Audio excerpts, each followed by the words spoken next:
before we look too far ahead for Arsenal, let's just take a moment to reflect on where they are in terms of, the turn of the year. I know they've played a game more than a couple of the teams who will be hoping to catch them, or certainly more than City, who'll be hoping to catch them. But 6 points clear of Villa, 7 points clear of City. They couldn't have hoped for much better at the start of January, could they, Merce? No, 100%. I think, come what last August, if you'd have said they're going to be 7 points clear of Man City and Man City's game in hand is at home to Chelsea, you take that every day of the week. Every day of the week, yeah. They've just got to keep on going. They've just got to keep on game by game. The games go very quickly. I think how many games in January, so many games, bang. Before you know it'll be March and then it starts. The last 8 games. Man City will be thinking, if we can get within 3 points of Arsenal with 7 games to go, we will fancy our chances very strongly. If it's at 6 and 7s, I don't see it. But get down to 3, and then I think it's proper game on. That's what Man City will be aiming for. And it's not just that. It's the semi-final of the Carabao Cup. It's top of the Champions League table. Everything is going so well for them. I honestly think that it's probably the least important competition for them, but I genuinely believe the Carabao Cup is going to be so important because if they win that, it will just relax them into the rest of the season. It will take the pressure off to a certain extent. Don't get me wrong, they want this. This is the one they want. They want the league title, and then the Champions League can take care of itself. If they're lucky enough to do the double, unbelievable. But I do think that they've just got to win a trophy. And winning that Carabao Cup, because it's not the sort of game you want to lose against a big rival. It's like of Arsenal, Chelsea. It's a huge one for them.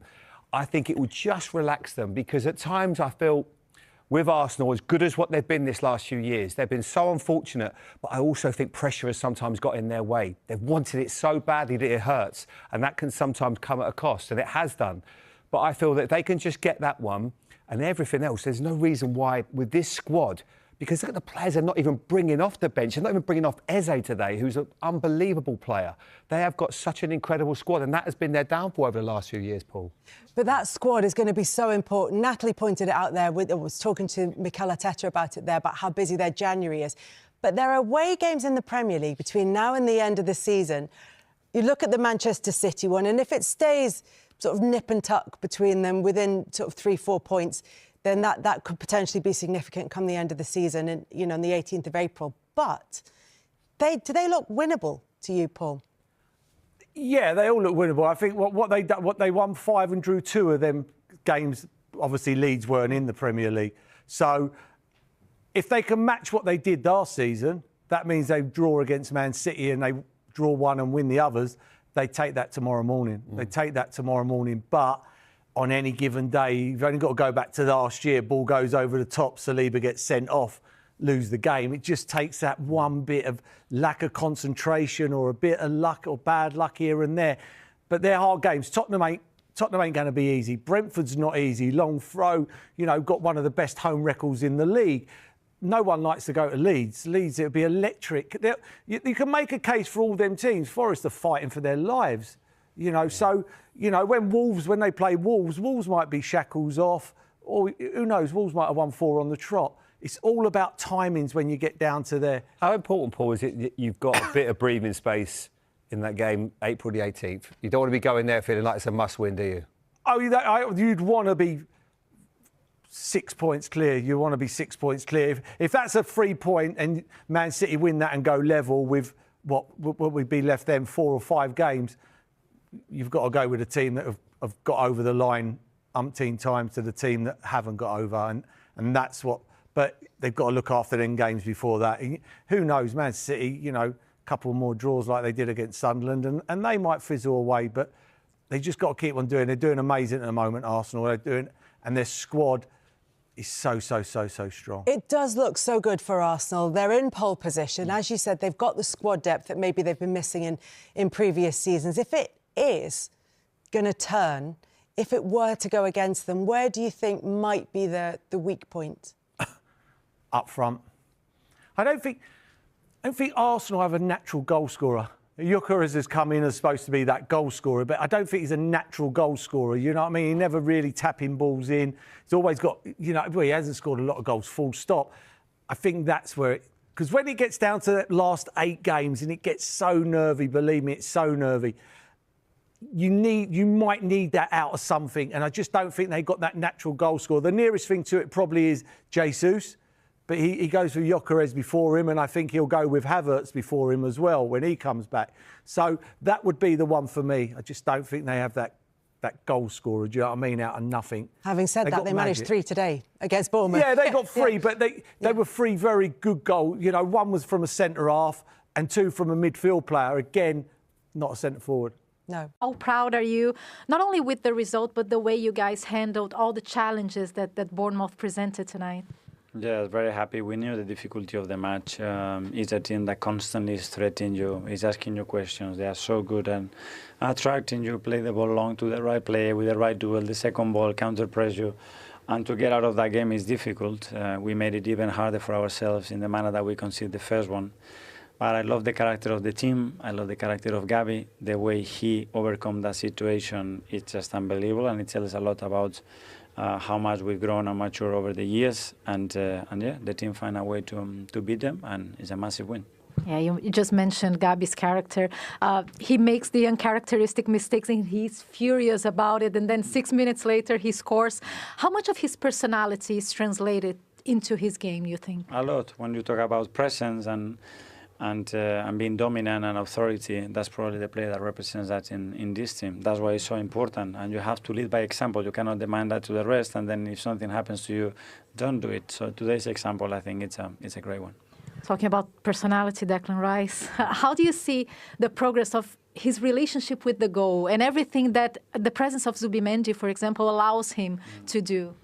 Again, another one that is put so much in the last few days to make himself available today. We didn't know for how long. So he stretched himself to the very limit. He got rewarded. The team got rewarded with 2 great goals. I think it's the first time that he scored 2 in the Premier League. Yes, it is. So, yeah, a great day to remember.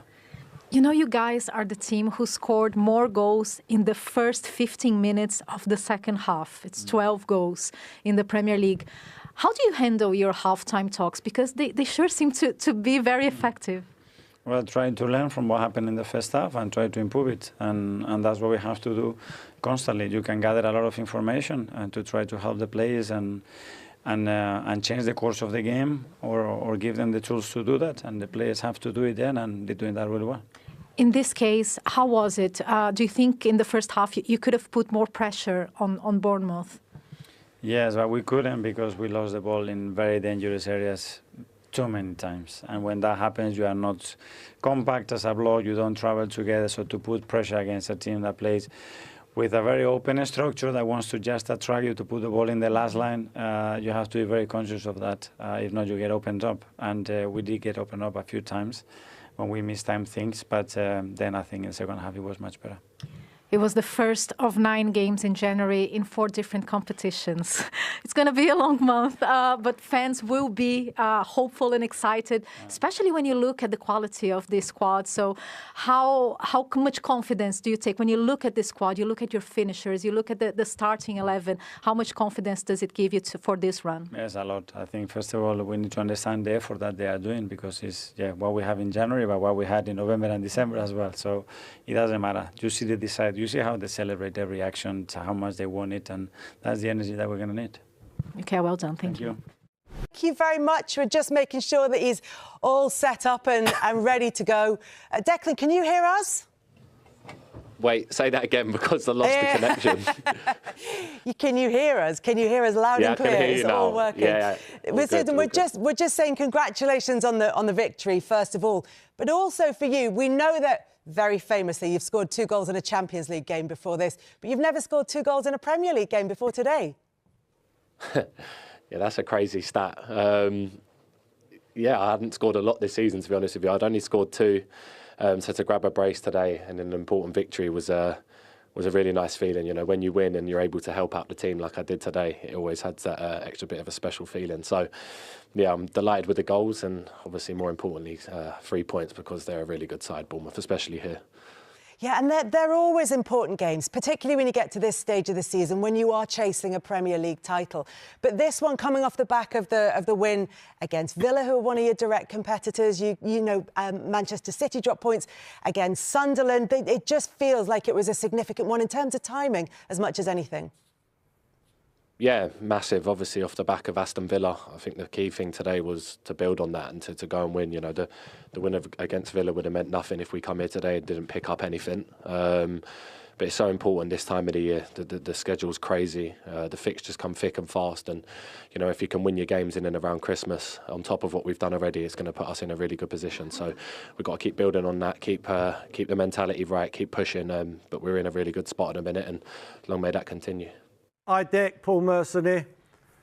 You're right. You're right, mate. I was just going to say, all good.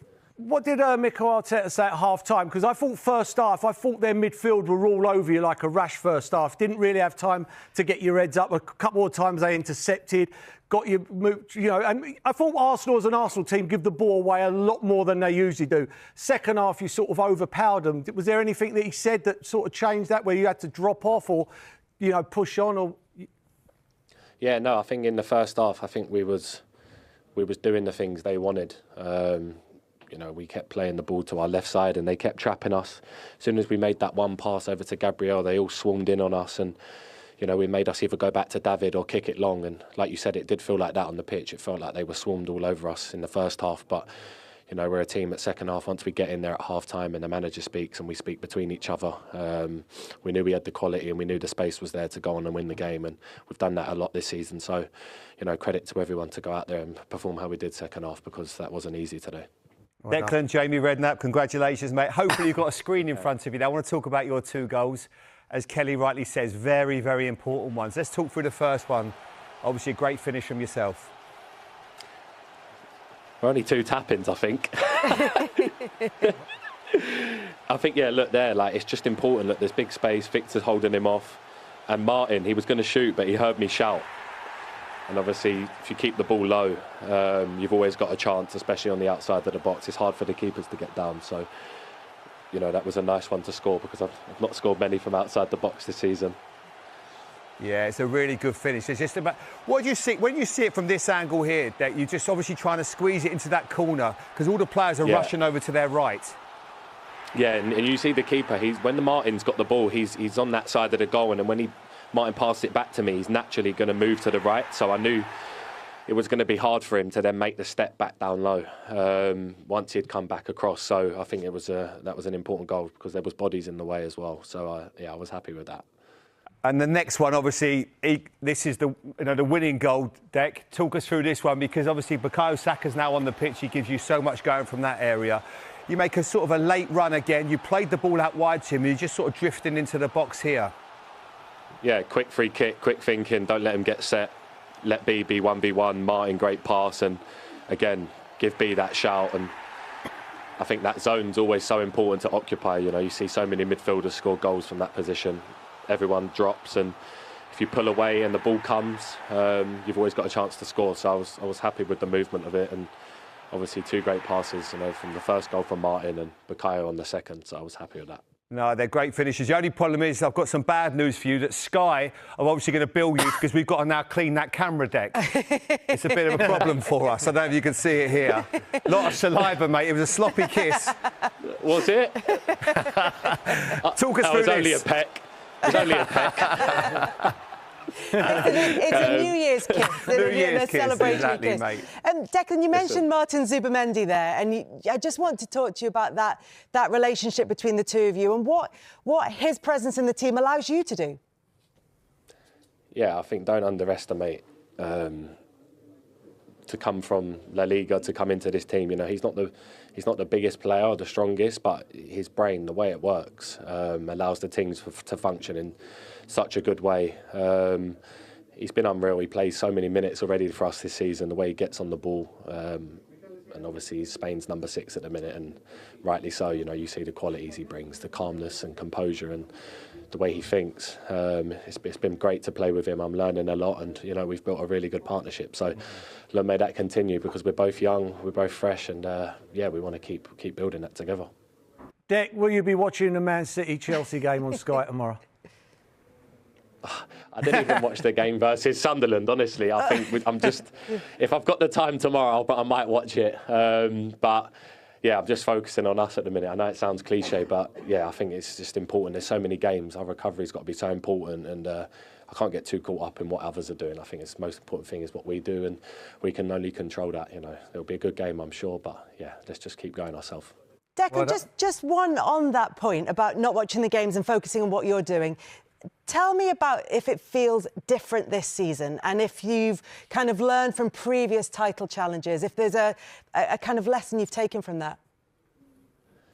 No, I think like everyone plays everyone in this league. Man City, we know, are one of the best teams in the world, and you know, more than likely they're going to win their games. So it's so important for us to just stay on track and stay focused and not get caught up in what people are saying on the outside, and internally just sticking to what we're trying to do and what we believe in, which is obviously to just keep winning every game. Like I said, we're in a great position, and we've been here before. It's just about keeping that mentality right, not getting complacent, and keep winning football matches. Ultimately, that's what's going to make good things happen. So let's keep doing that. Declan, congratulations. 6 points clear of Villa, 7 points clear of Man City, top of the league, and 3 points today with 2 goals. Well done. Thank you very much. Well Have a good night. See you later. Bye-bye. Bye. Bye. It's really interesting to hear him when he's staying very level-headed, Merce. How much can players actually enjoy the victories over the course of a title-winning season, or is it just job done, on to the next one? You should enjoy it. You should enjoy it. There's certain games, and Bournemouth's one of them games where they're like a Brighton, a Brentford. You go and win. People think, oh, you turn up, you win. You win here, they do you a favour at the end of the season. It's a big football result today. Mm-hmm. We never look back. When someone wins the Premier League, all we focus on was the last 3 or 4 games. But there's games like this game that they're the defining moments. It puts so much pressure on Man City. And I know people go, oh, we'll get on with our game and we'll do what we do. But you do, because I used to watch all the games. I used to watch. Of course, you want Man City to get beat tomorrow. If I'm playing for Arsenal, I want them to get beat. So for me, you know, it helps. You know, I know people will say, you know, we worry about ourselves, but there's less worrying about yourselves if the other teams are losing. Yeah.